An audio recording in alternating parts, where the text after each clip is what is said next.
Welcome to another episode of Stowe Nation, a production of Park Media. Before I introduce today's guest, don't forget to hit that subscribe button, share, and leave a 5-star review. And if you find this podcast useful in any way and want to pay us the ultimate compliment, head on over to our Patreon page where you can subscribe to be a Classic, Stealth, or Beast Mode subscriber. Today's guest is Kevin Shumway. Kevin grew up in a small town in California. He then moved to Phoenix when he was 18 and worked as an electrician for 10 years. It was a good job, but the summers in Phoenix were brutal. Some activities that he enjoys is playing soccer, dirt biking, mountain biking, hiking, fishing, and spending the day at the beach with friends and family. His father was a big part of why he liked the outdoors. They take trips camping and catching fish for dinner. He remembers many nights cooking over a fire and listening to the radio under the stars. Tragically, Kevin lost his father last year from cancer, but he still feels close to him when he's camping under the stars. Because of his father's death, he now has the opportunity to explore, and with the pandemic, he made the decision to hit the road. Kevin has been traveling full-time for the last 6 months with no end in sight. One of the aspects he really enjoys about this lifestyle is meeting new people in new places. So far, Kevin has been to 7 states, and he plans to drive to the southern part of Mexico for the next couple of months. Van life has been an amazing experience so far, and he doesn't know exactly where it will lead him, but he's excited to go for the ride. You can find Kevin on Instagram at boy_and_his_beast. So with that, please welcome Kevin Shumway to the Stowe Nation family. Kevin, cheers. Hey, thanks for having me. Of course.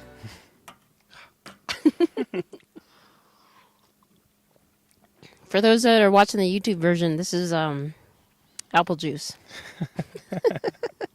Strong apple juice. But welcome to Stowe Nation. Thank you. Appreciate your time. So before we even start this podcast, I got to say we've been hanging out for the last 5-ish days. Mm-hmm.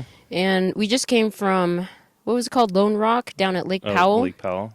Van Fest before that. Yeah, and Van Fest before that. That's where we actually met up. But yesterday was a trip because you saved probably 5 people? Yeah, I kind of lost count. And one lady, she threw a $100 bill in your door? Yeah, I was trying not. I don't like to take. So a lot of people get stuck in the sand. But they always want to give you something. So someone gave me, I think, 5 beers because there was 5 of us. And then the next person, throwing $100 bills at me. So. And offered to let us stay at their place anytime. They have extra bedrooms. So. Yeah, that's pretty cool. I mean, at least they try to help you, pay you back somehow, you know? Yeah, well, I think they're looking at it as if they had to call a tow truck, it's going to cost a lot more than $100. But yeah, I would have given it back. She wadded it up in a ball and threw it at me. So I thought it was hilarious when I saw you. You were literally towing a big old RV. It had to have been, 36 feet at least? It was huge. It was short of a Class A almost. Yeah, backwards, that one. And then there was another one, and then you were also towing the truck next to it or attached to it too? Yeah, I do have the beast mode, but at some point, those RVs get a little heavy, so I have to just... really just give it a nudge, and the truck kind of actually helps. So that's good. Well, that was awesome that you helped him out. Thanks. And it was just pretty cool to see a beast mode saving the day, you know? Mm-hmm. What's up, Sky? You want to make an appearance? Sky, come here. This is my dog, Sky. How old is she? 2 years old. Oh, did you have her since she was a puppy? Since 4 months, yeah. Okay. Oh, she's your ride or die? Yeah, actually, I got her right when, obviously, COVID, the pandemic, and she's been on the road with me since. So yeah. Yeah. Has she adjusted pretty well? She's so great for being in the van. She just sleeps on the road, right on the seat next to me, and other than the dirt and footprints, it's great. Yeah. Do you have any tips for traveling with a dog? Does she sleep with you? She does sleep. She can jump on the bed by herself, which anyone with a storyteller knows is pretty high. She goes up just like human, though, onto the platform and then up. And the things I would recommend is, a lot of people just use a broom, but I have a little vacuum because of hair and getting the little corners and stuff like that. No matter what, it's going to be messier than not having a dog, but that's probably the best thing you can do. Yeah, I agree. Yeah, Kimchi, that poor little bastard, he hates the van life. Oh, really? Yeah, I feel so bad for him because we travel. I mean, when we travel, he just literally he lays down and he puts his chin on the armrest just enough so he can see outside, and he just sits there like a patient little kid, just like, are we there yet? He just wants to be outside. Yeah. He's a rough and tumbler kind of dog. Sky sleeps most of the time when we're in the car. I think a lot of people have kids, and I hear that their kids fall asleep. She's just like that. But she probably doesn't realize how lucky she has it because we're constantly going to just these amazing places that she gets to run free all the time. So yeah. So you're full time, right? Mm-hmm. Okay. How long you been full time for? December. Okay. And why'd you go full time? Well, I had some things with family that was not so great last year, so it had me actually move back. Before that, my dad passed away, and before he was, not doing so good, I came back and stayed with him for a while. And it really put like life into perspective that I wanted to go out and do something. I always wanted to actually travel, and I thought about a van. First I looked at teardrops, and I was like, that's not for me. I just made the decision to sell my house and go for it. Wow, that's quite the move. You sold everything and moved into the van and hit the road, huh? Mm-hmm. Any regrets so far? I would say not. I would say I thought I was going to have more time on my hands and maybe be bored, and I'm busier than I've ever been. I mean, I do stick, in certain areas when the weather is not great, but so I see a lot of family and friends. But when it's good, I'm just on the road and meet great people like you and all the people I've met so far.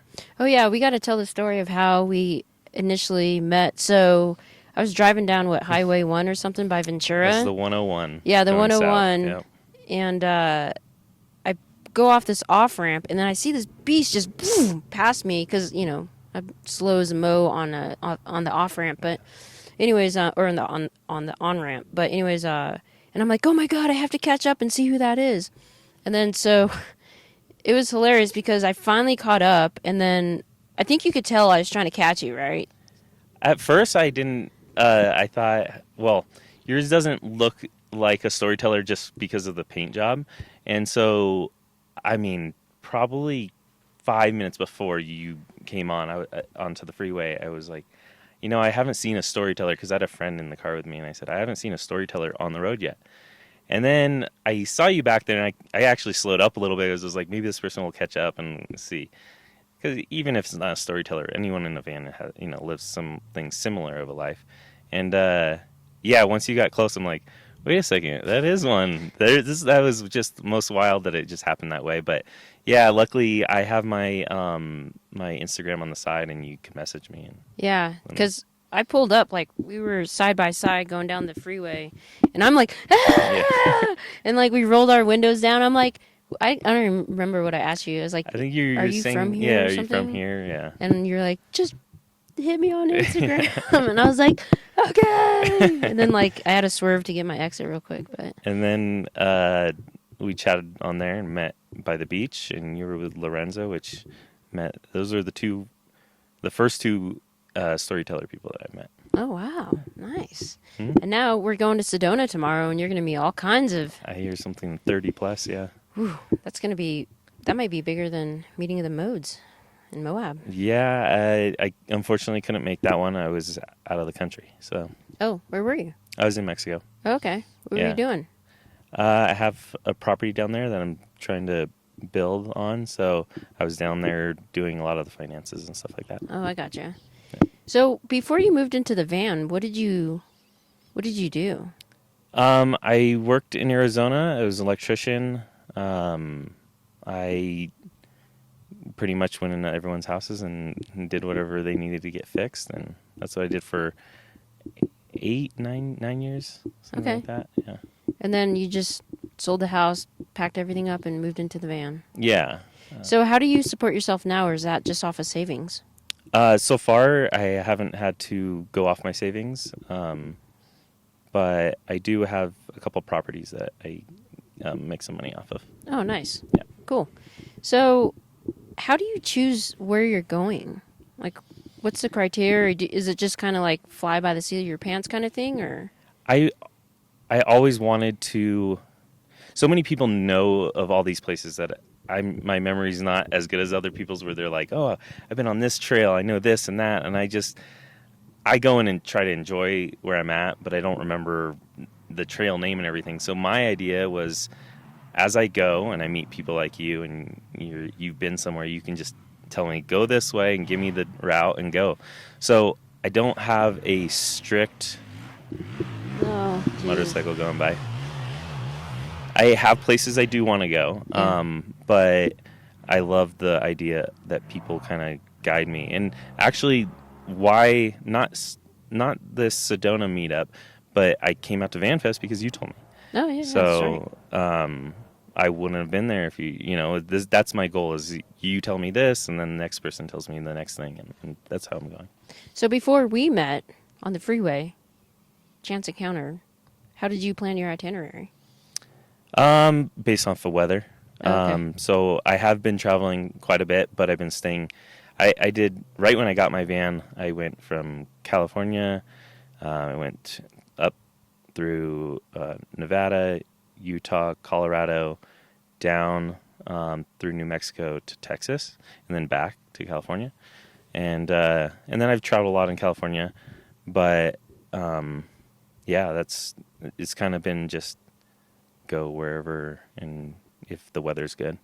I want to go north, but it's warming up, so now I possibly can. Yeah. Yeah. So did you ever get lonely on the road? Not yet. Not yet? Yeah. Okay. I mean, luckily, a lot of the friends I have made throughout life, even going back to middle school, have moved away, and so like, the reason why I went to Texas is to go see a couple of friends, and Okay. on the way, pretty much every state I could see someone and do my laundry, and yeah. Yeah, kind of refit, recoup, and Yeah. head out. Nice. Yep. So what's next for you after Sedona? Sedona, I have a trip to Bishop and Mammoth. That's a shorter one, and then after that, my big trip is down to Mexico again. I'm driving. Takes about From the border, takes about 3 to 4 days. I'm going to do it in 4 probably, if the days go really fast and I get far, and then maybe 3. And I'm going to spend a couple months down there. And then on the way back, because that's on the mainland, on the way back, I'm going to actually, my plan is to have the van ferried over to Baja and drive up Baja, because I've never done that. So that sounds fun. That's cool. Are you going to go solo or?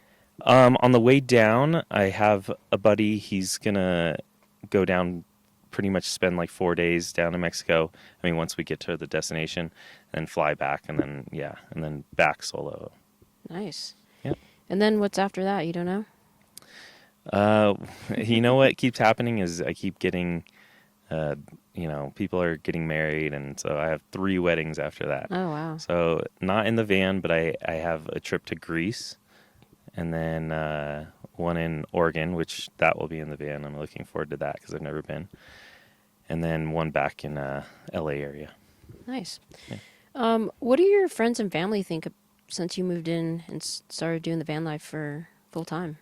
I would say most are probably jealous, but there's some that worry. I mean, probably for good reason, that like going to Mexico, it probably worries people the most, but I have been down there a lot and I feel safe. So, other than that, I don't get too many questions on, what it's like. Most people are they're like, wow, I wish I could be in your shoes. I mean, people that I don't know just come up to me and are like, oh, I want to check it out. I'm like, oh, I wish I was doing what you're doing. So, Yeah. What's the biggest thing that surprised you since you started doing van life full time? surprise. I guess probably that right there is how many people want to come up and talk to you about it, and like are really interested in it, because it really shows me I already have heard like vans are selling like crazy, or just RVs period. But it's like every time I stop to get gas, someone wants to talk to me about it. And so you have a huge community, even with people that aren't doing it, because, you know, they're willing to help you or let you stay at their property or whatever, like anything that's like that. And what's the biggest thing that you've had to overcome since doing van life?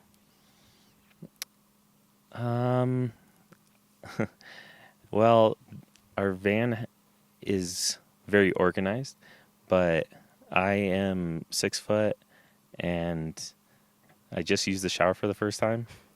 How'd that go? I didn't want to, because I've been using the outside one, but the inside one, a little tight for me. But I would say, yeah, you got to be so organized. I mean, if you're living in it full time, if you're doing it, you know, a couple weeks, you can kind of get away with being a little slob. But if you're going full time, if you don't clean up every time you do anything, you're just, the thing gets messy really fast. So that's been pretty, I've at least been a minimalist, but it still gets messy really fast. And then having to deal with all the dirt, probably. Dirt, yeah, with a dog is probably, yeah. I put down some kind of, I don't know if you call it AstroTurf, but it's really short, and I know the dirt's there, but at least I can walk around barefoot and not feel like I'm stepping on rocks, you know? So there's things like that. Yeah, definitely this trip I feel probably the dirtiest I felt, because we've been staying in dusty places. So Yeah, wait until we get to Sedona. yeah, Sedona. Hopefully no wind. I remember after Moab, I think everyone, because, you know, a couple of us were there a week before Moab even started, and we were so tired of the dirt. It was ridiculous. I heard it was windy. It was. Yeah. It was windy. But luckily, like, the last couple of days, it died down, so it was nice. Yeah. But just, You missed out on, so Lake Powell, when we got there, I mean, it looked like a dust storm. You couldn't see the water from where we were at, which wasn't that far. I mean, maybe a couple hundred yards. And the next day was beautiful. So I'm hoping Sedona's not windy like that, but we'll see.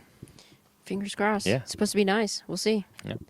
So you got a beast mode. Mm-hmm. So did you decide on the beast, or? I decided I want a storyteller. I didn't care as much. They told me if I wanted to order one, it was going to be, I think at the time, around like 8 to 9 months before I could get one. And I was ready to go. So I looked on their website and I found every dealer throughout the United States. I didn't care. I could fly across if I needed to. And I called every single one, said, hey, if anyone backs out, let me know.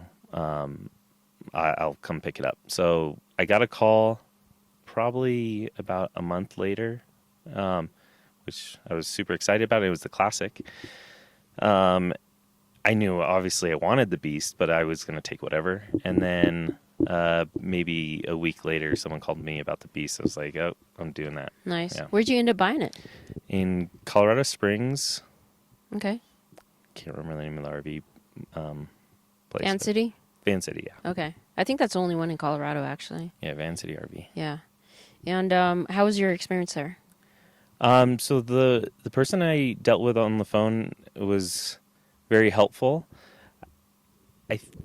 I wasn't dealing with someone that worked on the van, so any questions I have, he didn't really have answers for. But the service was good. So if I had a question, he would just have to get back to me. I feel like it was all pretty good, and really once I got the van, I didn't talk to them anymore. I went straight to Storyteller, because if you ever talk to Dan, the guy knows everything and is so helpful. And I had to kind of reach out to him pretty quickly because I did have one issue. What was that? So when I picked it up, I drove straight to Arizona, but I wanted to take the route up through Utah. And I get to Colorado, and I parked to show a friend, and we're walking around, and my awning is hanging almost all the way down to the window. My goodness. And it has this, it's on by 4 clamps, but only one was holding it on. So it was a surprise. I actually could put it back up myself because it wasn't broken. They just didn't tighten the screws. Dan was like, just take it to Mercedes or wherever you got to do it. We'll pay for it. Get it done. He's, very nice. And he explained to me that like one of the beasts was kind of missing the awning. They were waiting for it, and he thinks that it came in late and didn't have the full inspection because they usually put it all together and go through it. But either way, I mean, it was a little surprised, but after that, the thing's been great. So nice. Yeah. And what number beast do you have? 20. 20? Okay. And did you name your beast? No, my Instagram is Boy and His Beast, which most of the time that means my dog, even though she's a sweetheart. But it also plays on with the beast. So nice. And so on the side of your van, you have your Instagram handle on there. Mm-hmm. What was the purpose of that? Is there a story behind that? Because too many friends, I didn't have Instagram or Facebook. I didn't do any of that. So too many friends said, if you're doing this, you got to do it. You got to put the Instagram. You got to get Facebook has been awesome because that's actually how I know about anything that's going on with the meetups. Instagram, I'm still horrible at it, but luckily all these great people do most of the work for me. Yeah, right. So I just learned to add stuff and go, okay, yeah. And it's cool. I get a lot of people on the freeway sending me a picture of myself, but that's funny. Oh man, what's the funniest message you got from that? So I put that on, and probably within the first 2 hours, some lady zoomed in on my van, and my dog is sitting, because she just loves to sit right on the front seat and look out. But as soon as I get out, she jumps over the driver's seat, so she looks like she's driving. And she sent me a video and just was, how cute. And that's probably the most memorable one. I mean, most of them are, just, I see you, and then I try to think of something to say. Okay, creeper. I say, you found me. Got me. Yeah. Yeah. Okay. And then, so what kind of mods have you done? I mean, there's not a lot you can do with the beast, but you've probably done some, right? Yeah. So a couple of them, starting on the outside, I did wrap the rear flares. So I'm not sure if the camera picks it up, but there's these flares behind the window that the window's black and then it's white. So I want it to kind of just flow. So it's all black. And then my hood was black, but above the window, the windshield was white. So I did that. The speakers actually didn't sound bad, but it had no bass, so I added a subwoofer. I did change out the speakers inside too, but... What would you change them to? I took it to... They were... I think it's 911 Doctor in Camarillo. I'd have to look it up. It's been a little while, but I told him, like, hey, you guys are the professionals. Tell me what to do. And the subwoofer has been probably the ideal thing for... Just when you're driving, I listen to a lot of podcasts, so that time I can turn it down. But when I am listening to music, it makes a huge difference. Yeah. What kind of system did you get? And where did you put the subwoofer? The subwoofer's under the passenger seat, but even him, I was like, okay, well, do we need to go over? And he's like, don't worry, I'll pick up the stuff. So I don't even know what subwoofer's in there. But other things that I've done inside, I really have gone for hanging things. So I've either added, from REI, they have these ropes that have a lot of hooks on them. And I've added 3 of those. And then I even went and added a couple more hooks that come in there, but just my own. I added the box on the back, which that might be the number one thing, actually, because there's a lot of stuff you don't really want in your van that you need to bring with you. For instance, all the people that I towed out have the rope that, it's in dirt and stuff. So I don't want to stuff it in my garage and get everything else dirty. So I have a lot of that kind of stuff in there, and it's perfectly packed. So there's not a little inch that you can add anything more. That's probably about it. I know I'm probably forgetting something, but a lot of people have liked the two things, I guess, the mirror I added to the cover that goes over the fan. And you can fold it down. It's on magnets. You can stick it anywhere. And also is a friend bought me this Polaroid camera that takes pictures, and you can just Velcro it right onto all the walls. And people love that. Yeah, that's pretty cool. I did see that. I like it. You have all your memories everywhere. Yeah. That's pretty cool. Yeah. Yeah, I like that one. Cheers. Cheers.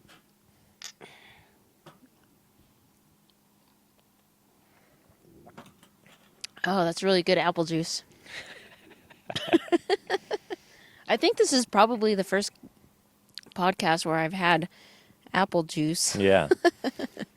But hopefully it won't be the last. This is my first podcast. So. Really? Yeah. It's awesome. Mm-hmm. Well, I mean, I'm glad because, my whole purpose with this podcast is for other, storytellers to be able to meet other people, like-minded kind of thing.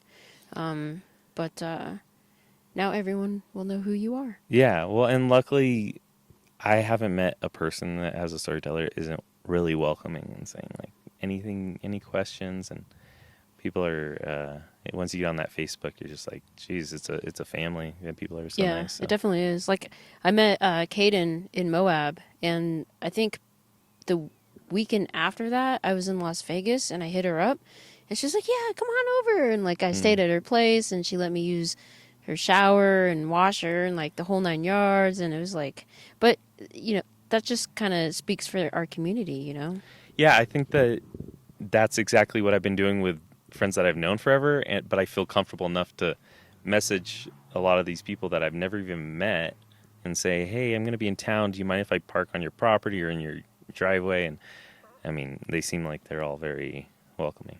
Yeah, they are. And there's a guy named Jeff that lives over in San Diego. So the last time I was in San Diego, I hit him up, and I went to his house, and he showed me like where he's going to park his beast and the whole 9 yards. He's like, if you're ever in San Diego, you need water, you need a shower, just let me know. Yeah, everyone's super welcoming. Yeah, I got that Harvest Host, if you've heard of it. Mm-hmm. And I thought that was going to be my go-to. But honestly, I think if I'm going through a town, it's mostly going to either be reaching out to a friend, or if I don't have someone there, I'll look up Storyteller, because they have a whole, I know you know this, but explain it to other people. They have a list, all the people that volunteered their house and I don't know if their address, but their phone number's on there, that if anyone needs anything, contact them. And so you can really just say, hey, I'm just coming through, and can I park, for a day? And yeah. Yeah, really cool. I think it's really probably one of the best networks out there. Yeah. I used to have a Travato, and I don't remember anything of the sort, like in regards to like trying to hit up another Travato owner, be like, hey, I'm just passing through and need a place to crash. Like that was non-existent. Right. And that's, that was, I think like 5-ish years ago. And, van life was still a thing back then, but yeah. But here it's like you hit up anyone. It's like, yeah, come on over. Yeah. I mean, it's one of the things is why one of the reasons why people buy the Storyteller over the Revel is because they find out. I mean, I read people saying that, oh, we put money down on a Revel and then we found this and see how the community, and they're just like, no, we want to go switch it up and go to the Storyteller. So. Yeah. So how come you chose the Storyteller? Did you look at the Revel? I did. I probably, like most people, you find the Revel first, because there's more of them out there, and it's just something that is going to pop up first. But luckily, I was near Thousand Oaks, and it's Caneo RV up there. The owner has a Storyteller, but he also sells the Revel, so I could go see it, and pretty quickly I knew that I was going Storyteller. I think I kind of was falling for it before, but I needed to go see. And one of the big things is I keep my mountain bike in the back, and the Revel, you have to modify it to have the bike there, which when you do modify it, it doesn't, it's not real easy. You have to change a lot of stuff, really. But there's also, I think with most people, the power on it. The battery is really, next level compared to the Revel. Do you actually use all that battery? So much. Really? Yeah. What do you use it on?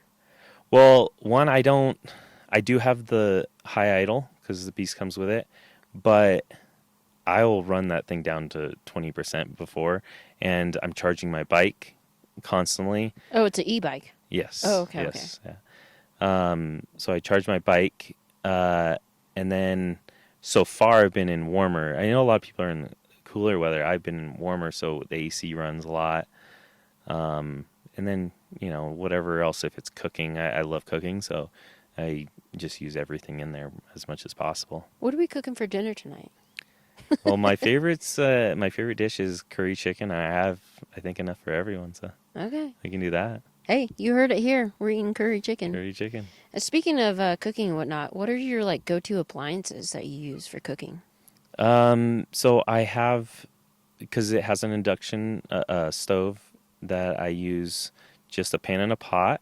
But I do keep a gas grill, which I know you have the same one. Mm-hmm. It works great for, whatever, if it's sauteing stuff or peppers and doing some burgers and stuff like that. And I keep just the normal stuff, spatula and all that. Do you have a Instapot? I do not. I would say the thing probably I miss the most would be probably an oven. Mm-hmm. There's certain things that just you need an oven for, but one of the reasons I'm going to Mammoth is because I have a Dutch oven, the cast iron style, and I've used that, going camping my whole life, so I can make biscuits and stuff in there. Oh, wow. Yeah. That'll be awesome. Yeah. I think I'm just going to follow you around. I love biscuits. Well, you got to come down to Mexico. I'm there. I have my passport. Let's go. Let's do it. Yeah. Waiting for a stamp. It's honestly, that's what I'm trying to explain to all these people that have storytellers. You want to come down to Mexico? I have property that you can park on. Really? So, yeah. Ooh. Yeah, it has. It's ready for it. I mean, what kind of property do you have? It's beachfront. It's What? very beautiful. Yeah, it has. I mean, the beaches there. I grew up in California, and I didn't really like spending the time at the beach there compared to okay. Mexico. I mean, like, Mexico is a different type of beach. Is it on the east or west side? It's on the west side, still Pacific. Okay. But it's below Baja. Okay. The people there are amazing. You can go out and fish right there and catch your dinner. And, Oh my goodness. It's great. Yeah. I'm following you. Come on down. Yeah.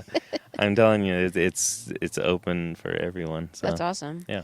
Because I think they want to do another Baja trip, so they might do a detour to hang out at your place. I would love that. I did put on Facebook from my just learning this now. You have to, because it's mainland or Baja, insurance, because you have to buy insurance either way, but insurance for going down mainland, it's a little pricey. So it's, I think, for 6 months for my vehicle is a little over $1,000. It's not too bad. But you have to get 6 months. You can't do less. You can't do a month. You don't do that. At least from my, maybe someone else can find something out there. But yeah, you got that, and you might have a couple of people stop you and ask you for $20 here and there. That's at least what people say, but it's not. It's not the end of the world there for me. Have you thought about driving down to South America? I looked at it. It gets really dicey. I mean, I've been down there a little bit. The roads are they get pretty rough. Mm-hmm. So it's one of those things where I wouldn't want to break down over there because I don't know how easy it'd be to get something fixed. Yeah, I've read some stuff on it, and I think the biggest concern from the majority of the people is like when they pass through the Panama Canal and they go into the Congo area, and like all the drug cartel people will basically either kidnap you unless you pay them off or something. I don't know. There's a lot of worries that I think that maybe get a little blown up, but I have friends down in Mexico, and with their cartel, they're like, the cartel is like the police. They're actually not the worst thing that people make them out to be. Maybe that's a little my confidence from being down there, but I'm not. It's not going to stop me from going and doing my travels. So So let's go back and talk about this beachfront property because I'm intrigued. Okay. So are you going to hook up like 30 amp service with an RV dump, or what are we talking about here? Okay, so it has septic. So there's that. I would say if someone came down and was planning on staying in their van, it would be similar to staying in an RV park because I even have them building a palapa that is going to cover the vans to give it some shade because certain times of the year can get a little warm. So it'll have, yeah, and then electricity, I'll have a hookup. What I know people talk about 30 amp, but I've never hooked my van up to 30 amp. I've always hooked it up to just a regular 20 amp, not 15, but 20 amp at a house. And I can run the AC and everything I want, and I never have a problem. So I'm not sure if they do 30 amps there. I mean, not that they can't, but it's a little difficult talking to them and about setting exactly what you want. I just have said, like, you know, how I want stuff built, but then the electrical and the water and all that is just, well, I just trust them. Yeah. Yeah. So are you building like a house on there or like some type of shack or? So the first house is supposed to be done Sunday. The first house. Yeah. So I I started it probably a couple months ago. Started the process with it, and yes, how it works is they don't build just one usually big house. It's like they have multiple, and I've planned for 4 bedrooms, 5 bathrooms, one for the outside shower, and then even like the kitchen is separate. So you go, everyone, it gets people out. And, you know, you go out and just like, okay, everyone was going to go to dinner. Everyone comes out of their room and they go outside and, you know, spend it by the pool and stuff like that. Oh, wow. Pool, too? Pool, yeah. You're never going to get rid of me, I'm telling you. Yeah, no, I'm going to have to start paying you rent. It's going to take a while, but the first place is supposed to be done on Sunday. And I'm hoping maybe a couple of years everything will be done. But So, wait, how many acres is it? like an acre and a half. Okay. It's a little different because maybe, I don't know. I've never owned beach property in California. It's a little too pricey, but you own the property and then you actually still own the beach part in front of you, but you can't build certain things. You can build anything without concrete. So it's a little like different. A pier deck or... Yeah, or dock. palapas, stuff that you can go sit underneath, shade and stuff Okay. like that. But you can't build an actual house or anything on it. So can you like literally roll up on the beach and just like park there? Yeah, I did. I love that about it. You can drive up and down the beach, find the place you want to go, and there's a great surfing there, and there's a river nearby. You can go kayaking. Yeah. Are there sharks there?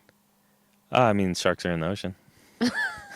But I mean, in that particular area where you're at? I'm sure there's sharks. It's not something I would worry about.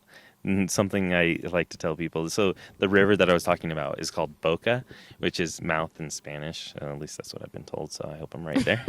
But it has alligators. What? Yeah. Well, a friend of mine that lives down there, his name's Alfredo. Everyone calls him Gato, which is cat. And he told me he was surfing and everyone started yelling, alligator, alligator.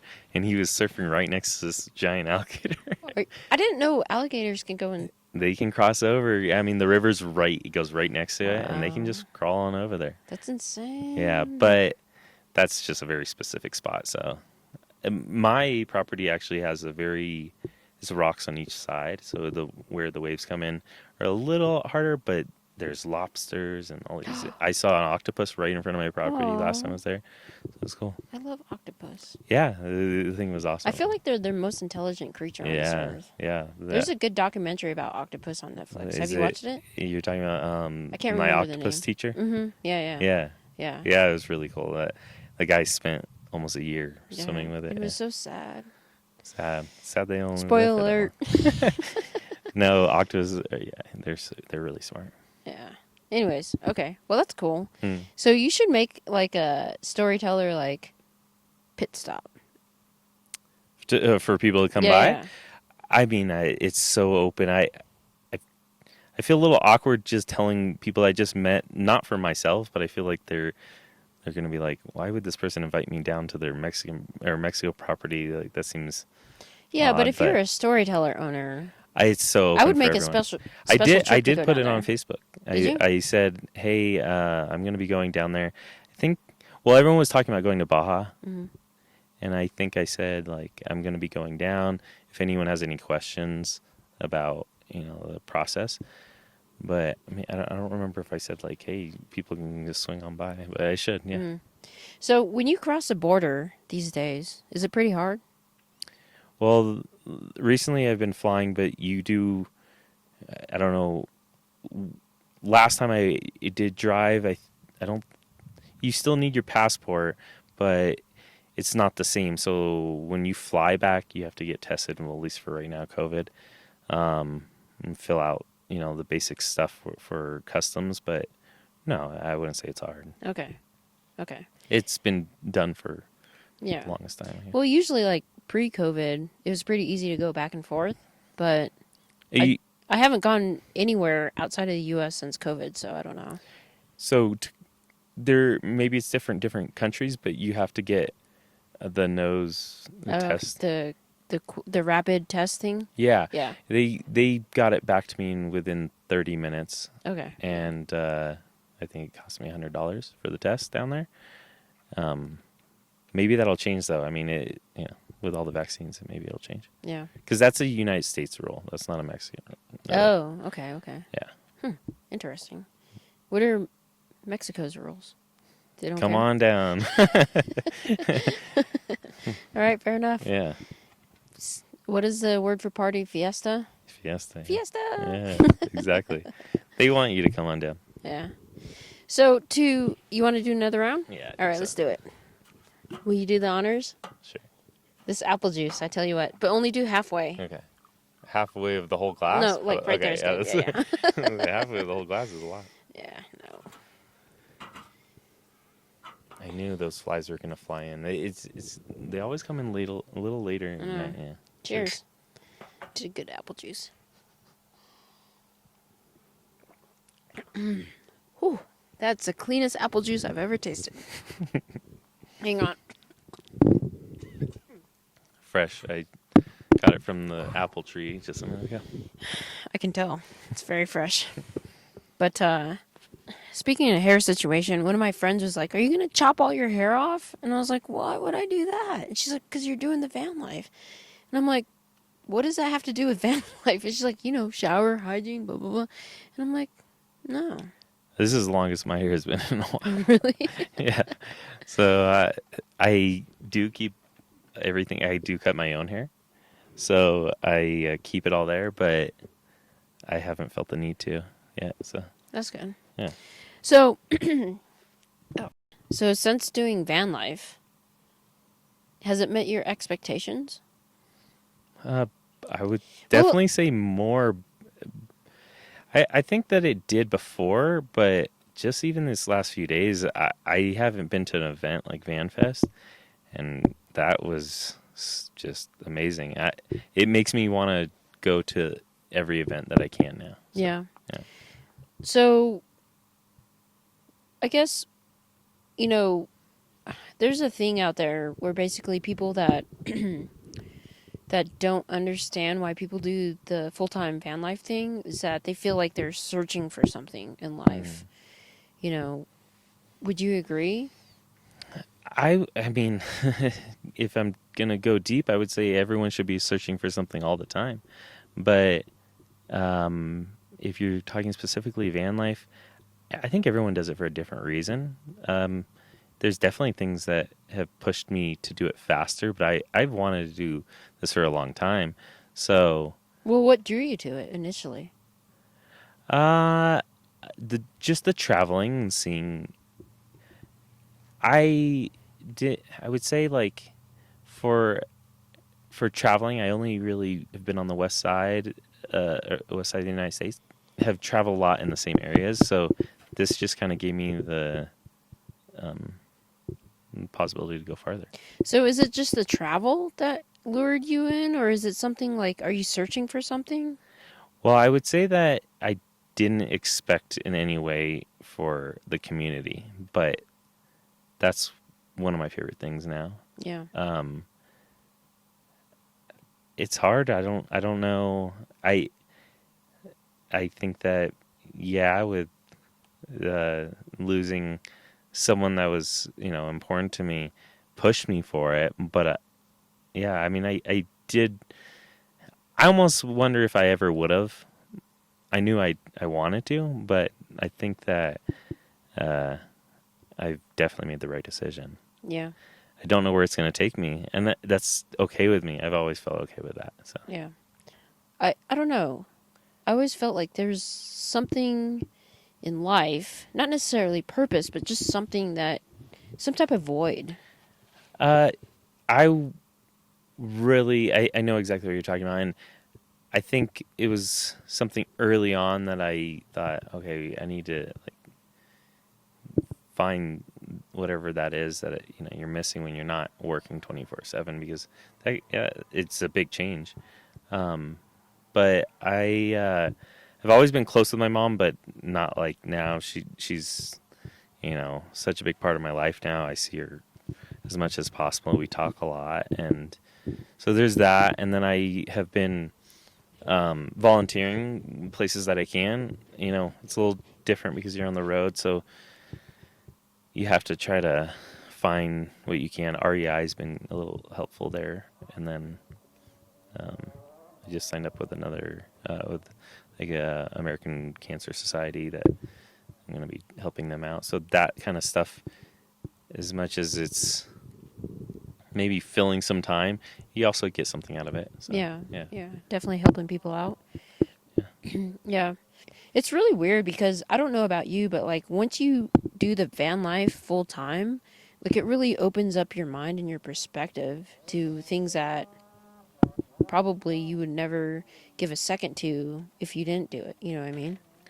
Yeah, I have a lot of friends that I kind not maybe this isn't bad for everyone, but they've got stuck in their ways, and I could see that maybe a change could be good for them, and this is best for me. I definitely needed a change, but yeah, helping people has been, I mean, towing all those people out. Yeah. I get a good feeling like of helping people. It's not that they came asking. I see someone that needs help. I want to help them. So Well, I mean, in all fairness, Kaden and I were like, another customer. yeah, if I didn't see them, yeah, it was a few of them. That it was like, oh, there's a person stuck over there. Oh, okay. Luckily, I got used to it where I didn't have to pull everything out every time. So Yeah. yeah, So let me ask you a deep question. okay. What are you trying to get out of van life? I actually have no idea how long I'm gonna do it for, but meaning I feel like it's gonna be a long time, so I don't have a limit on it.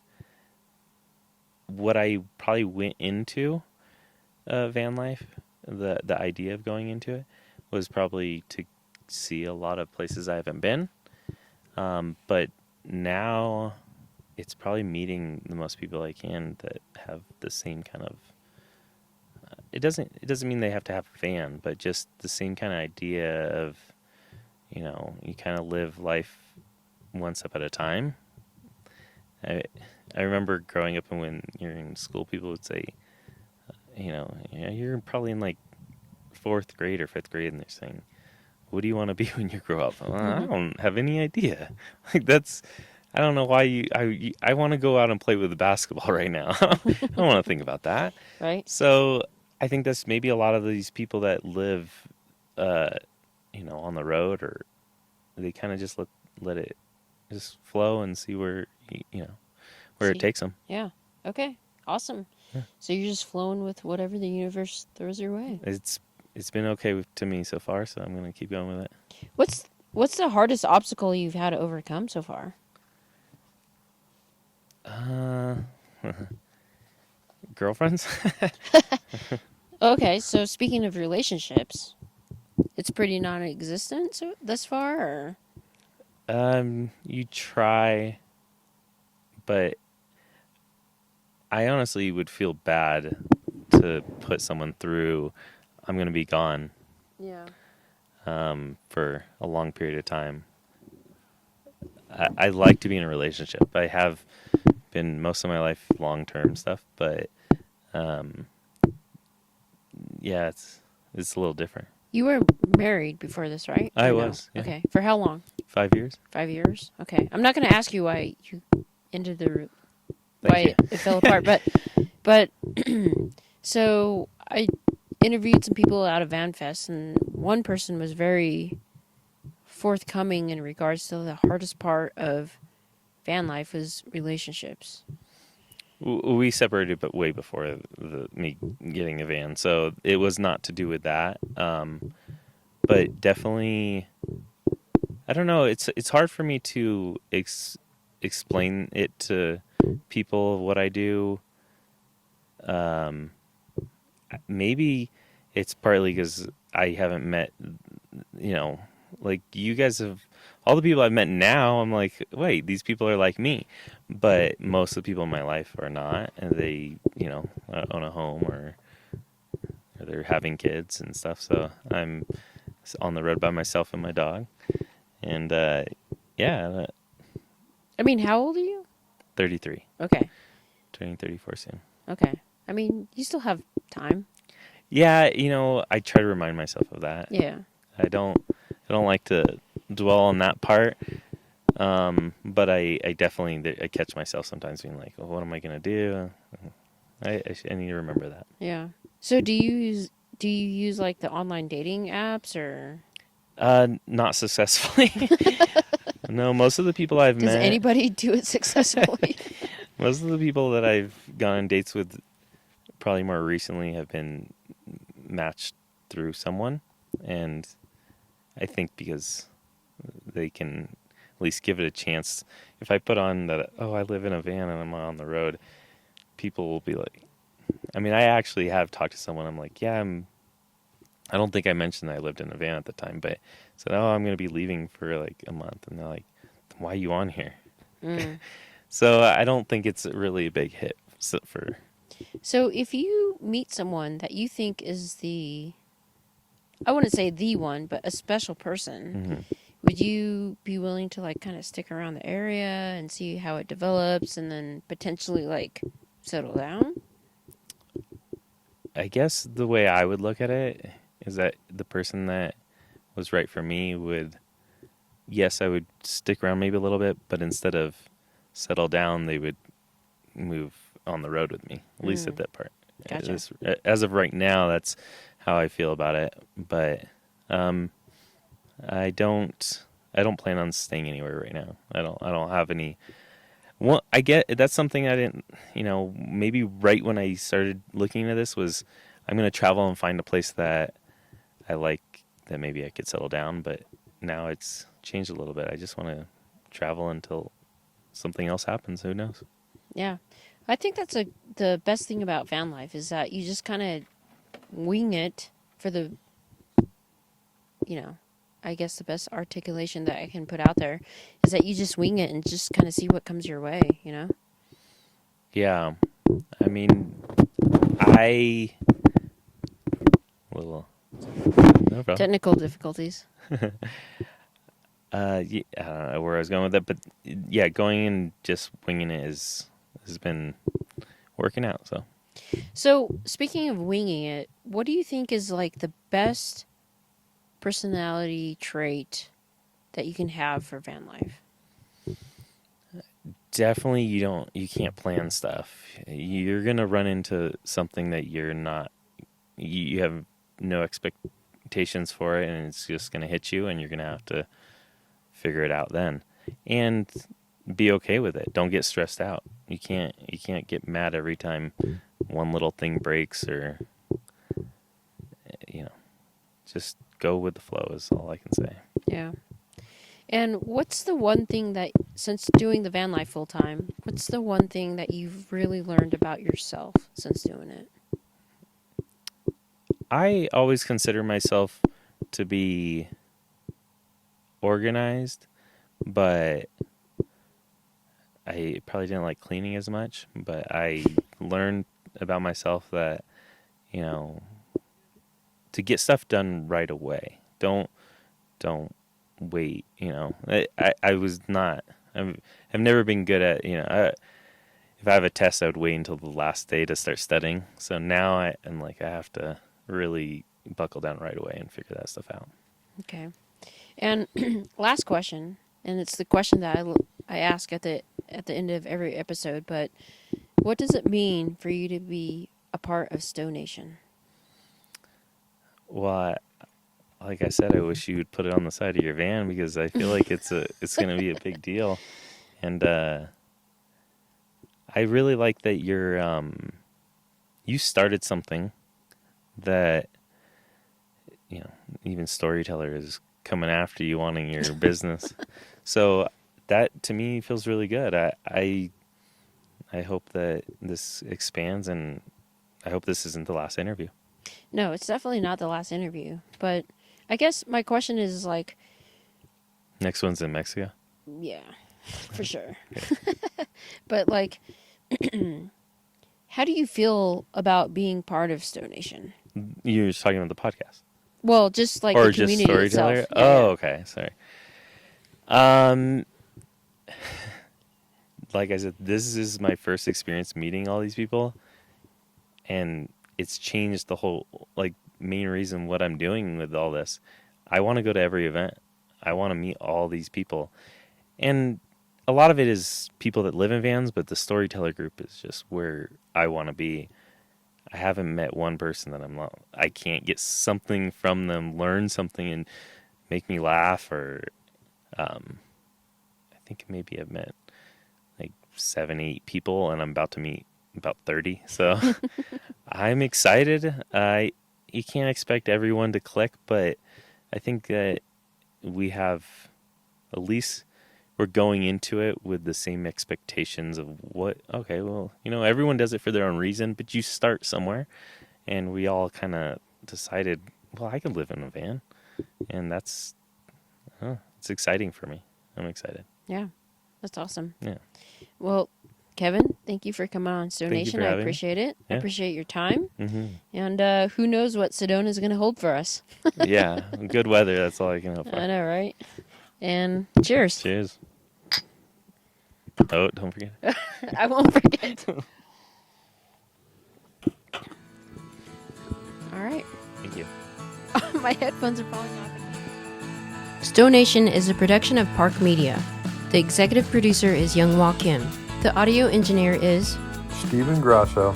The marketing director is Guillaume Golsong. The original music and artists is done by Jason Walsmith.